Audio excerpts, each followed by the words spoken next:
हम भी देखते हैं, या हमारे साथ कैसे नहीं जाएगा। ये मेरे पति हैं और मैं इनकी धर्म पत्नी हूँ। आप इनसे जबरदस्ती नहीं कर सकते। आज रजनी अपने जिस पति के लिए दुनिया से लड़ रही थी वो एक किन्नर है। सागर के जन्म से पहले सावित्री रामपुर में अपने पति रमेश और सास के साथ रहती थी।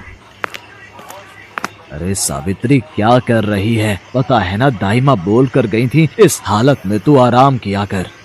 यही बात तो इसे मैं बोलती रहती हूँ, पर ये सुनती ही कहाँ है। मोरी मैया, अम्मा जी, बहुत तेज दर्द उठ रहा है। लगता है बहू के बच्चे का दर्द छिड़ गया है। रमेश, जल्दी से दाई माँ को बुला कर ले आ। अम्मा, तुम सावित्री को संभालो, मैं अभी लेकर आता हूँ। रमेश दाई माँ को लेकर आता है। वो और उसकी माँ दोनों बाहर इंतजार कर रहे थे। तभी दाई माँ बाहर आती हैं। उनका मुंह उतरा हुआ था। क्या बात है सुशीला, तेरा मुंह क्यों लटका हुआ है? बहू और बच्चा ठीक तो है? अब मैं क्या ही बोलूं अम्मा जी, तुम्हारे पिछले जन्मों का कर्म कह लो या इस जन्म की कोई भूल कह लो, तुम्हारी बहू ने एक किन्नर को जन्म दिया है। क्या? ये तू क्या कह रही है सुशीला? सावित्री बहू ने किन्नर को जन्म दिया है? सत्यानाश हो, जन्म भी दिया तो एक किन्नर को। अब क्या होगा अम्मा, हम तो पूरे गांव में मुंह दिखाने के लायक नहीं रहेंगे। मैं एक किन्नर का बाप कहलाऊंगा, ये हरगिज नहीं हो सकता। मैं अभी जाकर उस बच्चे की गर्दन दबा दूंगा। दाई माँ वहाँ से चली जाती है। रमेश गुस्से में सावित्री के पास जाता है और उस बच्चे का गला दबाने लगता है। नहीं नहीं, ऐसा मत करो। ये जैसा भी है, जो भी है, बदनसीब मेरी औलाद है। मेरी कोख से मैंने इसे जन्म दिया है। इसे मत मारो, छोड़ दो मेरे बच्चे को। रमेश, पड़ी रहने दे नासपीटी को इस नासपीटे के साथ। तू मेरे साथ आ। रमेश माँ के साथ बाहर जाता है। सावित्री उन दोनों की बातें सुन लेती है। देख रमेश, इस बच्चे को अभी हाथ लगाया तो पूरे गांव में शोर मच जाएगा। रात के अंधेरे में जब सावित्री सो रही होगी तब इस किन्नर को बहती नदी में फेंक देंगे। मैं अपने बेटे को कुछ नहीं होने दूंगी। मैं चली जाऊंगी यहाँ से। सावित्री अपने बेटे को लेकर वहाँ से भाग निकली और मंगलपुर गांव में आकर रहने लगी। सावित्री ने मजदूरी करके अपने बेटे सागर को पाल पोस कर बड़ा किया और उसकी कमजोरी दुनिया से छुपा कर रखी। सागर पढ़ लिख कर उसी गांव के एक स्कूल में पढ़ाने लगा। सागर गरीब बच्चों को मुफ्त में शिक्षा देता था। उन्हीं बच्चों में से एक बच्चा रजत भी था, जिसकी बड़ी बहन रजनी सागर को पसंद करती थी, पर सागर नहीं चाहता था कि रजनी उसके करीब आए। सागर, तुम मुझसे दूर क्यों रहते हो? यही कारण है ना कि मैं पढ़ी लिखी शहरी लड़कियों की तरह सुंदर नहीं दिखती। पर तुमने कभी मेरा दिल निकाल कर देखा होता तो इस पर तुम्हारा ही नाम लिखा है। रजनी, बस है कोई वजह जो मैं तुम्हें नहीं बता सकता। इस कारण तुम मुझसे कोई उम्मीद मत रखो।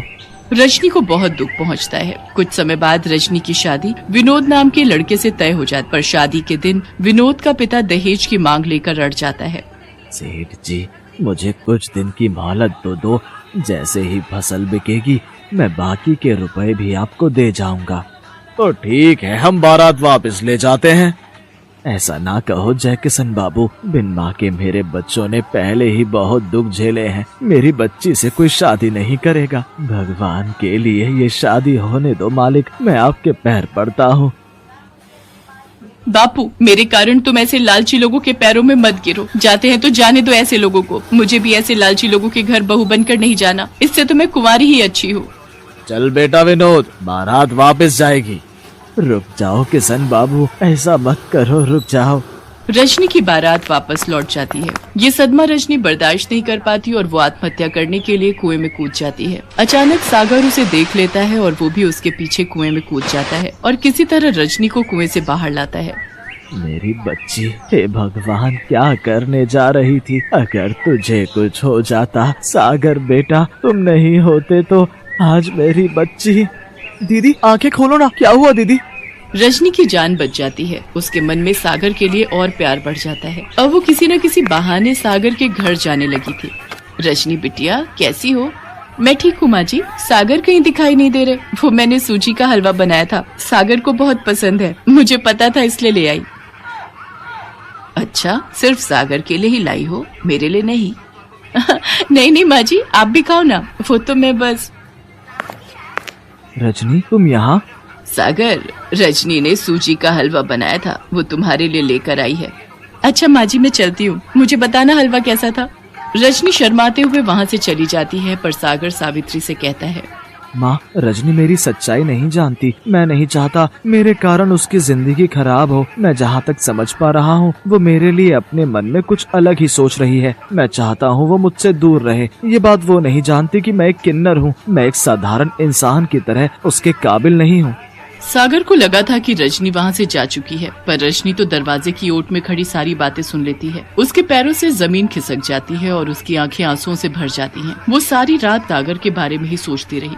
अगले दिन रजनी उठी और वो सागर के घर पहुंची और सावित्री के पैर छूकर बोली, माँ जी, क्या आप मुझे बहू के रूप में स्वीकार करेंगी? रजनी, तुम सागर के बारे में कुछ नहीं जानती। सागर, माँ जी, मैंने कल आपकी और सागर की सारी बातें सुन ली थी। सागर की सच्चाई जानने के बाद मेरे दिल में सागर के लिए और प्रेम बढ़ गया है। सागर मेरे लिए पूरी तरह से मेरे पति बनने लायक है। सागर का दिल बहुत साफ है। जो लड़का पिताजी ने मेरे लिए देखा था वो लोग तो लालची निकले। घटिया लड़के से शादी करने से अच्छा है सागर जैसे नेक दिल इंसान से शादी करूं। मैं सागर को पसंद करती हूँ और मैं उन्हीं से शादी करूंगी। जुग जुग जियो मेरी बच्ची, तुमने मेरे बच्चे की जिंदगी में खुशियों के रंग भर दिए। सागर को भी सारी सच्चाई पता चलती है। रजनी के अटूट प्रेम को देखकर सागर उससे शादी के लिए हाँ कह देता है और रजनी की शादी सागर के साथ हो जाती है। एक दिन सावित्री का पति रमेश उस गांव में आता है और वो सावित्री और सागर को एक दुकान पर खड़ा देख लेता है। सावित्री सागर के साथ घर की तरफ निकलती है तो रमेश उस दुकानदार के पास जाता है। भैया, ये जो अभी एक औरत तुम्हारे से सामान लेने आई थी, ये कौन है?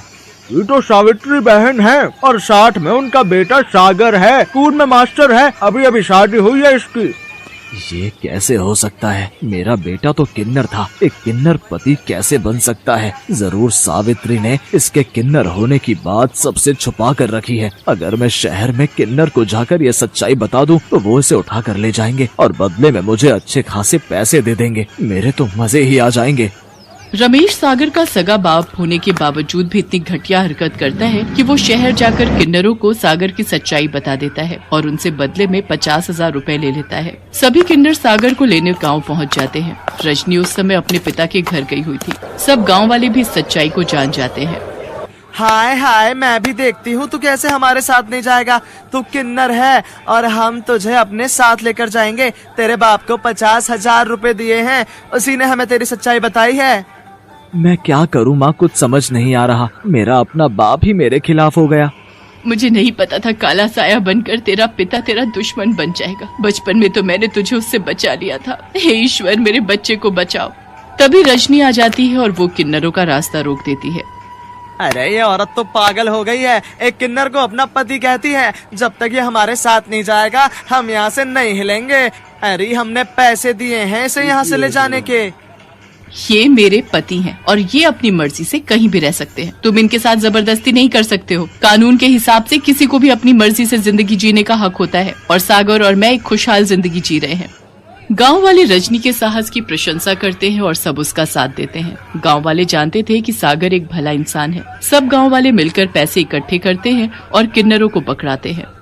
ये लो, हम सब गांव वालों ने 50,000 रुपए जोड़कर दे दिए हैं। अब तुम आज के बाद सागर को बिल्कुल भी तंग नहीं करोगे। हाँ हाँ, हम क्यों तंग करेंगे। अब जब हमारे पास पैसे हमें मिल गए हैं तो हमारा यहाँ रुकने का कोई फायदा नहीं है। पर जाते जाते मैं इतना ही कहूँगी, रजनी जैसी पत्नी जिसके साथ हो उसका कोई बाल बाका नहीं कर सकता। तुम दोनों हमेशा खुश रहना। मेरा आशीष तुम्हारे साथ है। चलो री चलो, बस निकल जाएगी। समय से शहर पहुँचना है। सागर सब गांव वालों का शुक्रिया अदा करता है और रजनी और सागर दोनों मिलकर सावित्री